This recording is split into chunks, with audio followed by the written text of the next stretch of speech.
Hi Capricorn, welcome to Higher Source Tarot for your Is It in the Cards love reading for July 2020. This is for all Capricorn, Sun, Moon, Rising, and Venus. And I just want to thank all of you for watching the readings and liking, commenting, sharing, subscribing.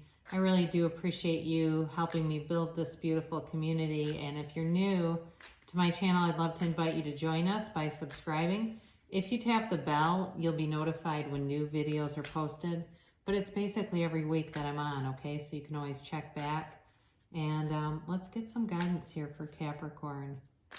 Capricorn, Sun, Moon, Rising, and Venus. This is for all Capricorn. Guidance and love.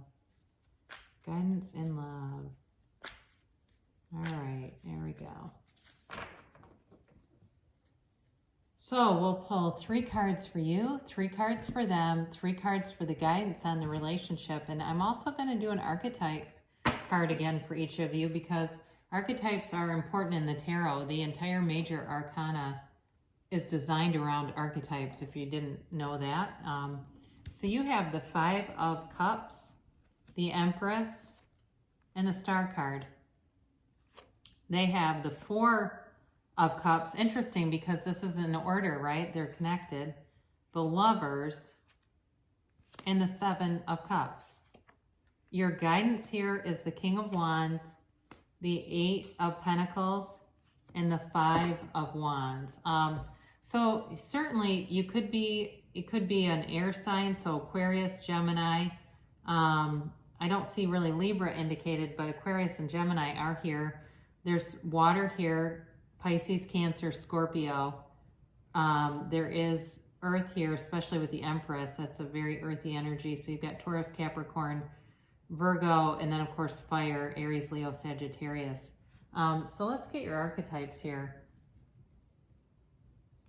All right, yours is the storyteller. And for them, theirs is the Don Juan.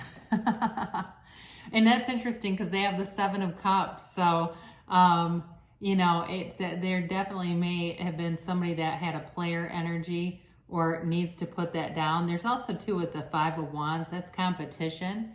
So be aware of that. And it may just be a matter, as I look at this, of being very clear with this person, what your boundaries are. So I feel like you've known heartbreak in the past, you know, you have had a recovery around something with the 5 of Cups. It's definitely about, you know, feeling despair and having a hard time though seeing solutions with this. It is a change card and you do have 2 5s in this reading, so both of those are about change. So what I feel like happens here, you go from this kind of down and out energy because really there's a solution, right? Walking across the bridge, across this river, but instead he's too busy looking at the cups that are spilled to see the 2 that are still standing. Now for some people here, this in the past may have been a third party situation too. And the more I look at this, the more I think that may be an issue with this.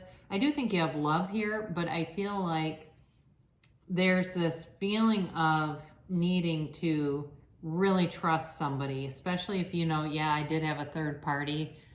Somebody cheated on me, or maybe you did. I mean, I'm just going to put that out there. But something got broken up because of that. I do feel like that's indicated for some of you. So there was a period after that with the Empress and the Star of recovery, okay? And it's the Empress is ruled by Venus. She is the mother of the tarot, yes, but she also rules the material world and love, you know, and again, she's also a 3. So the more I look at this, and she tends to be very sexual in nature too, even though she's a mother.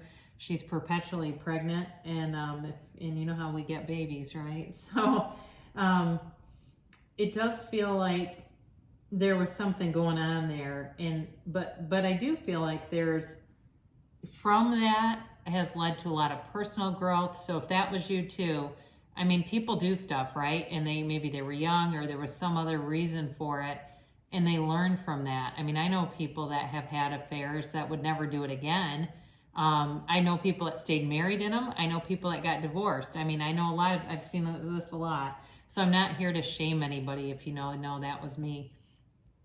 And you don't have to put that in the comments either.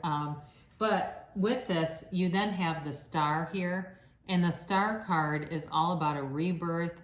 It's a rejuvenation. And the star card comes after a crisis in the tarot, in the major arcana. So when you see the star card, it's always in your favor. It's also a card of wish fulfillment. Okay, and there's a real emotional energy around this one. Even though it's Aquarius energy, there's a very emotional kind of watery feeling around this. So I do feel for some of you, if you've been single for a while after a relationship ended, certainly summer is a time to draw in new love. It's, you know, indicated here with the Empress especially. But it does feel like, you know, relationship that you're drawing to you, it's going to definitely be important to, you know, have there's emotions, yes, but have some balance with it, you know, having not just being overrun by emotions. And because that kind of feels a little bit of the energy like, you know, whoever this is that comes towards you, it brings with it this huge emotional, almost electrifying chemistry. And you have to kind of be careful with that because you can get so swept up in that hormonal energetic charge that, you know, you get off to this really rip-roaring start, and then all of a sudden you're like, who the hell is this even? I don't even know who this person is. I was so caught up in the, you know, sort of the hormonal part of this. So you have the storyteller for your archetype here, and it's an ability to express and experience life through stories and symbols. So for some of you, there may be a lot of synchronization and synchronicities that happen around you. In that you see that as the universe communicating with you when you see 1111 on the clock, or you look at a license plate and there's 333 on the plate, things like that. The shadow attribute can be making up tales that actually hurt other people. So being honest about whatever the past is, if it's, you know, there is some kind of situation that's happened here, being honest about that. So now for this person, they certainly could be a Gemini or a water sign, Cancer, Pisces, or Scorpio here. You know, I do feel like there's a very strong connection here with the Lovers, and there's chemistry here. The only thing that I see with this is they seem to have a lot of offers. And this certainly could be somebody who has a lot of like offers of love, yes. But it also can be somebody who has a lot going on in their life too, where they're very busy with work. They're very busy with, you know, maybe they're into music and they play in a band for somebody that just came through. But it's like they've got all these different things going on around them, and making love a priority is going to be paramount. If they don't give it time and they don't give it, you know, any attention, it doesn't grow. Because especially this, it's like the Four of Cups is like, it really is about boredom, and it's about it can be about not being open to an offer, but it's like if love is not a priority to this person, then it's not going to go very far. But I do feel like you have potential here with the Lovers, because the Lovers is a match, right? It's a match made in heaven. They're in the Garden of Eden, but it's also a card of a life-changing love. It's the kind of love that changes your entire life. So it's possible for this person, if you feel like they don't give a lot of time to a relationship, you know, it is possible for them, if they shift that energy and see that it's important, that it would be life-changing. I do get that. Now again, for some of you, I mentioned third party, right? And you've got these 3 cups that are still standing. And that may be there may be something with this where it's going to be important to set boundaries if they're, you know, if you're clear with somebody and tell them, look, I'm not interested in like somebody that's dating a lot of people at once or talking to other people. It's just not my thing. And if that's not for you, that's okay, but let's just be clear about it. If we're together, it's a one-on-one thing, and that's all I'm interested in. And I do feel like they could definitely be capable of that, but you may need to put it out there because there is some kind of element of competition down here. So they have this Don Juan card too. The light attribute is spotlights your positive, seductive qualities, and with the Empress, that makes a lot of sense, okay? The shadow attribute is using the power of romantic attraction for private agendas.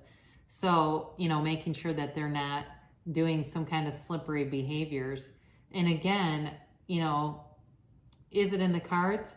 I would say yes, but there's an element here of needing honesty and needing to be upfront with some things. So you have, I mentioned here the 5 of Wands. Now this is a change. So the energy of this is about competition. These are kids with wands that are like Nerf guns, basically. This is not a knockdown, drag out, kind of a fight here. It's not that kind of energy. But with this, if it's somebody who tends to be flirtatious and that kind of thing, I just don't see you being down with that. I don't see you being interested in that. And I would give it a very clear boundary, and it's a yes or a no. And if it's a no, then it's just I keep moving, okay? But I do feel like, again, it brings up this whole idea of being focused on being in a relationship and making that a priority with this 8 of Pentacles. And then you also have the King of Wands. And the King of Wands, I do feel like this person's very charismatic with the Don Juan card and also the King of Wands, because the King of Wands, this kind of energy is like they attract followers. So if they're in some kind of a band or something too, that would make sense for them. But again, making a relationship a priority and making that be important, but also be protected. It's like those boundaries are like putting a fence around your house to keep your house safe and to keep your house protected. So, there's definitely a connection here, for you, but it will be up to you if you see things in this person. And again, this could be past behavior from them too, where it's like, no, they definitely have left this with the 5 of Wands. They've left that behind. They don't have anything in their phone. That would be from the past. They've completely cleared it out. And look, I've dealt with people like that myself, so I do understand it, because some people are like, well, why the hell would you want them? But sometimes people have a long time of doing that, and it's almost like a habit where it really doesn't mean a lot to them, but they just kind of habitually have things in there until they outgrow it, So, and the King of Wands is a mature energy, so certainly that could be too, that it has come to the time where they've outgrown some of those old behaviors. So your oracle card to attract more love is practice compassion. See things from a fresh perspective. So don't throw the baby out with the bathwater, okay? So if there's something with this person from the past, it certainly may be worth it to give them a chance to show that they're not who they used to be. I think we all deserve that, right? And same for you, if that's you too, and you've done some things, giving you a fair chance with that. So I love you so much, Capricorn. Great things shall come to pass for you, and I'll be back again soon.